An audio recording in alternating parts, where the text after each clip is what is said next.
Hi guys, আসসালামু আলাইকুম। Welcome back to my channel. চলে এসেছি আবার একটা ব্র্যান্ড নিউ ব্লগ নিয়ে তোমাদের কাছে। গুড আফটারনুন বন্ধুরা, কেমন আছো তোমরা? তোমাদের ভালোবাসায় আমিও খুব খুব খুব ভালো আছি। তো দেখো বন্ধুরা, আজকে তৈরি হচ্ছে কুলের আচার, মিষ্টি কুলের আচার গুড় দিয়ে, গুড় আর টোপা কুল দিয়ে তৈরি হচ্ছে মিষ্টি কুলের আচার। আহা, টোপা কুলের আচার, এই কুলটাকে বলে টোপা কুল। কারা কারা খেতে ভালোবাসো আমাকে কমেন্ট বক্সে লিখবে। এই কুলের আচার কারা কারা খেতে ভালোবাসো। আজকে তৈরি হচ্ছে টক কুলের মিষ্টি আচার। কুলটা কি টক বাবা রে, অনেকটা গুড় লেগেছে। তোমার দাদাভাই 1 কেজি কুল কিনে এনেছে, খেয়ে খেয়ে এইটুকু রয়েছে। টক কুল তো দাঁত টকে গেছে একদম খেয়ে খেয়ে, জানো তো। কি করব ভেবে ভাবলাম যে অনেকটা গুড় আছে, বরং আচার করে একটু রেখে দিই। কি বন্ধুরা, খারাপ বুদ্ধি বলো তো? কারা কারা খাবে, কারা কারা খেতে ভালোবাসো এই টক কুলের আচার, মিষ্টি আচার?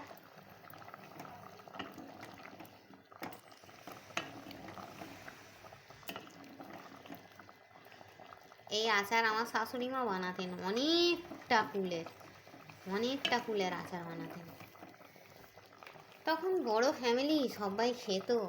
আর এ তো শুধু আমাকে একাই খেতে হবে, আমার বাবুও খাবে বলে মনে হয় না,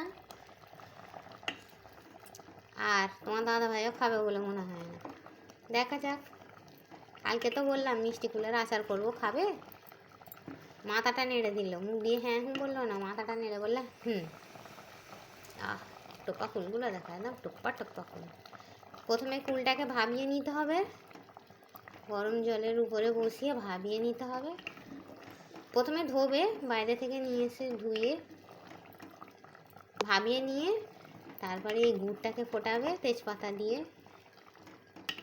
গুড়টাকে ফুটিয়ে তার মধ্যে কুল দিয়ে যতক্ষণ না একটু ঘন হচ্ছে, খুব বেশি ঘন করবো না, খুব বেশি ঘন করলে একদম আঠা হয়ে যাবে, একটু রানি রানি থাকবে।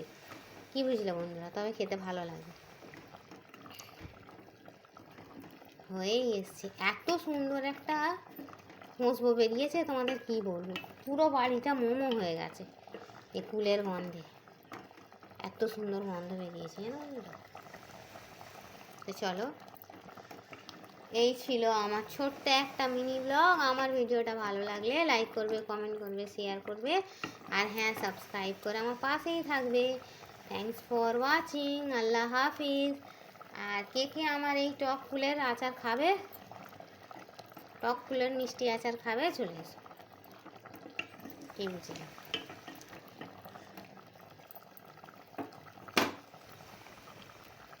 এইটা শুধু শুধু একটু পিয়ালা করে নিয়ে শীতের দুপুরে ছাতে বসে বসে খেতে, আলোটা ছাড়ো, ছাতে বসে বসে খেতে কি দুর্ধর্ষ লাগে।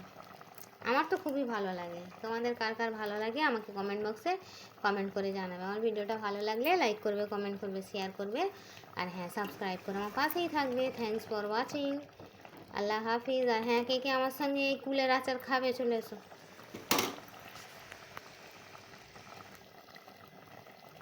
ফুটছে আচারটা, কি দারুণ লাগছে বলো।